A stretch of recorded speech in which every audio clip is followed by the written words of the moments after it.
नमस्ते दोस्तों, रात के 11 बज रहे हैं। एक माँ अपने 9 साल के बेटे को बार बार आवाज़ लगाती है, बेटा फ़ोन रख दो, कल स्कूल भी जाना है। और वहाँ से गौरव कहता है, बस 1 मिनट माँ, लेवल कंप्लीट होने दो। और वो 1 मिनट, फिर 10 मिनट और फिर 20 मिनट में बदल जाते हैं। और जब माँ गुस्से में उससे फ़ोन छीनती है तो गौरव चीखने लगता है, जोर जोर से रो पड़ता है, दरवाज़ा पटक देता है। उसकी माँ हैरान हो जाती है कि ये वही शांत प्यारा बेटा है जो कुछ महीने पहले माँ के बिना सो भी नहीं पाता था। आखिर ये मॉन्स्टर वाला बदलाव इसमें आया कहाँ से? आपको लग रहा होगा कि ये सिर्फ गौरव की कहानी है, लेकिन नहीं, इंडिया के हर दूसरे घर में आज यही कहानी चल रही है। आपके आसपास भी जरूर कोई ना कोई गौरव होगा जो मोबाइल स्क्रीन के पीछे अपना बचपन खराब कर रहा है। पेरेंट्स को लगता है कि क्या हुआ, ये तो नॉर्मल है, सब बच्चे आज ऐसे ही हैं। लेकिन ये सोच हमारे समाज के लिए एक ट्रेजेडी बनती जा रही है। ये छोटी 6 इंच की स्क्रीन हमारे बच्चों के दिमाग, बॉडी और उनके फ्यूचर को धीरे धीरे डिस्ट्रॉय करती जा रही है। और सबसे खतरनाक बात, हम में से ज्यादा लोगों को इस चीज का एहसास भी नहीं है। हमें सबसे पहले ये समझना होगा कि ये प्रॉब्लम कितनी बड़ी है। WHO यानी वर्ल्ड हेल्थ ऑर्गेनाइजेशन की गाइडलाइंस के मुताबिक 2 साल से कम के बच्चों के लिए स्क्रीन टाइम 0 होना चाहिए। 2 से 5 साल के बच्चों के लिए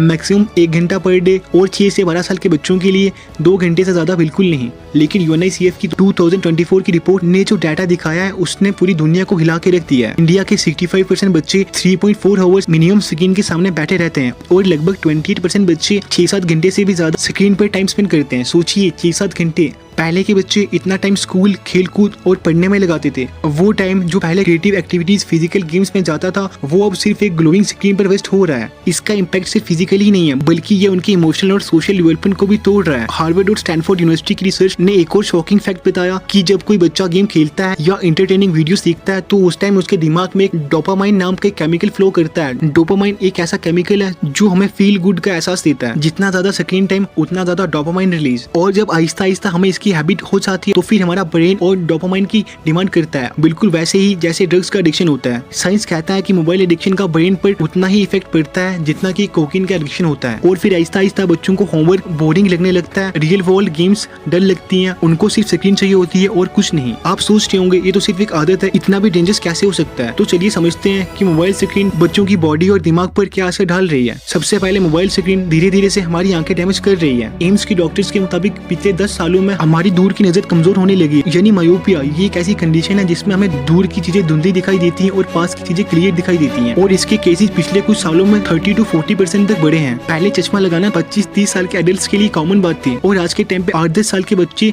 चश्मा पहनते हुए आपको कहीं भी आराम से दिख जाएंगे। रीजन, एक्स्ट्रा स्क्रीन टाइम और उसकी blue light. Phone, laptop, TV और LED बल्ब से जो लाइट्स निकलती है उसे कहते हैं ब्लू लाइट। इसकी वेवलेंथ बहुत छोटी होती है और इसका ही मेन रोल है आपकी आंखों को डैमेज करने का। जब हम लोग कंटिन्यूसली फोन या लैपटॉप यूज करते हैं तो ब्लू लाइट की वजह से हमारी आंखें ओवरवर्क हो जाती हैं। ब्लू लाइट मेलाटोनिन हार्मोन्स को ब्लॉक करता है जो हमें नींद लाने में मदद करता है। रात को जब हम लोग फोन यूज करते हैं तो हमारा ब्रेन कंफ्यूज हो जाता है और उसे लगता है कि भी दिन है। आंखों में ड्राइनेस और वाटरी आइज, इरिटेशन और बर्निंग सेंसेशन, ब्लरी विजन, आंखों के आसपास पेन या हेडेक। स्पेशली जब बच्चे डार्क रूम में मोबाइल देखते हैं तो स्क्रीन का डैमेज डबल हो जाता है। और सिर्फ आंखों तक की बात नहीं रुकती, मोबाइल यूज करते वक्त बच्चे अपना sir naturally 30 to 40 degree tilt करते हैं। रोज घंटों तक इस पोजीशन में रहकर बच्चों की स्पाइन और नेक पर एक एक्सट्रीम प्रेशर पड़ता है। इससे एक मॉडर्न डिजीज पैदा हो रहा है, टेक्स्ट नेक सिंड्रोम। इसकी वजह से आपको कांस्टेंट बैक पेन देखने को मिल सकती है, आपकी बॉडी का एक पोर पोस्चर बनने लगता है और फ्यूचर में आपको स्लिप डिस्क के चांसेस भी बढ़ जाते हैं। और अब बात करते हैं मोबाइल स्क्रीन और ओबेसिटी की एक हिडन कनेक्शन के बारे में। आज के टाइम में मोबाइल स्क्रीन ने हमारे दिन का सबसे बड़ा हिस्सा कैप्चर कर लिया है। जब हम फोन पर होते हैं तो ना हम चल रहे होते हैं और ना कोई मूवमेंट कर रहे होते हैं। दिन के 5-6 घंटे सिर्फ स्क्रॉल करते हुए ही निकल जाते हैं। एक रिसर्च के हिसाब से सिर्फ 2 घंटा एक्स्ट्रा सिटिंग पर डे से ओबेसिटी का रिस्क 23% तक बढ़ जाता है। मतलब इससे आपकी कैलोरीज बर्न होना बंद हो जाती है। WHO की एक रिसर्च कहती है कि इंडिया के अर्बन एरियाज में 30% बच्चे ओवरवेट हो चुके हैं। ओबेसिटी में ब्लू लाइट का भी एक बहुत इंपॉर्टेंट रोल होता है। ब्लू लाइट हमारी आंखों को ही डैमेज नहीं करती,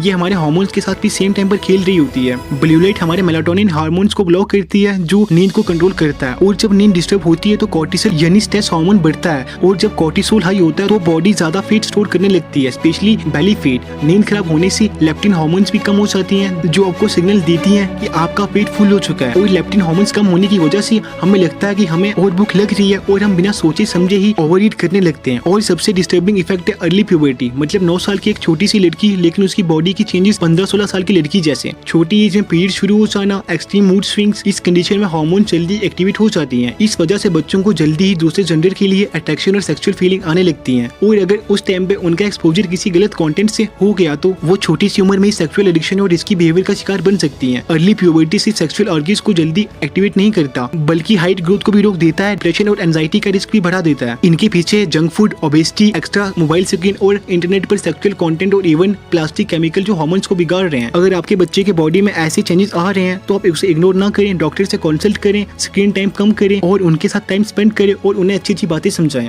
और अब बात करते हैं खाना खाते वक्त फोन देखना। खाना खाते वक्त बच्चों को चुप कराने के लिए फोन दे देना हर पेरेंट्स का एक शॉर्टकट है। बच्चा चुप हो जाता है, खाना भी खत्म और पेरेंट भी ये देखकर खुश हो जाते हैं कि हमारे बच्चे ने पूरा खाना खा लिया। आप लोग एक सीन इमेजिन कीजिए, रात का टाइम है, माँ बच्चे को खाना खिला रही है, बच्चा रो रहा है, थोड़ा ट्रॉमा भी कर रहा है, माँ गुस्से में फोन दे देती है, बच्चा कार्टून लगा देता है और चुप हो जाता है और बिना देखे, बिना सोचे, बिना समझे हर बाइट खा जाता है और पेरेंट्स को लगता है कि वाह प्रॉब्लम सोल्व होगी। लेकिन असल में प्रॉब्लम अब शुरू होती है। जब बच्चा स्क्रीन पर बिजी होता है तो उसका दिमाग खाने पर फोकस नहीं करता है। पेट भरा होने के बाद भी उसे सिग्नल नहीं मिलता कि अब काफी हो गया है। वो ज्यादा खाता है और धीरे धीरे उसकी ओवर ईटिंग की हैबिट बन जाती है और यही हैबिट बड़े होते होते उसके वेट गेन, ओबेसिटी और डाइजेशन इश्यूज का रूट कॉज बन सकती है। और सिर्फ ओवर ईटिंग ही नहीं, जब बच्चे खाते वक्त फोन देखते हैं तो वो खाने को बहुत टाइम तक मुंह में रखते हैं, जिससे उन्हें कैविटीज जैसी डिजीज देखने को मिल सकती है। और उस टाइम बच्चे अच्छे से खाना च्यू भी नहीं करते हैं, मतलब फूड प्रॉपर्ली डाइजेस्ट नहीं होता है, जिसकी वजह से गैस, ब्लोटिंग, पेट दर्द, पेट में जलन जैसी प्रॉब्लम होने लगती हैं। और सबसे बड़ी बात, बच्चा खाते वक्त फोन पर फोकस करता है, जिससे उसका दिमाग खाने की टेस्ट को एंजॉय करना सीख ही नहीं पाता है, जिससे बच्चों को वो खाना बोरिंग लगने लगता है। इसका इफेक्ट ये होता है कि आगे चलकर वो सिर्फ स्क्रीन देखकर ही खाना खाने की डिमांड करेंगे या फिर हमेशा जंक फूड के पीछे भागते रहेंगे, क्योंकि उनको हेल्थी फूड बोरिंग लगने लगता है।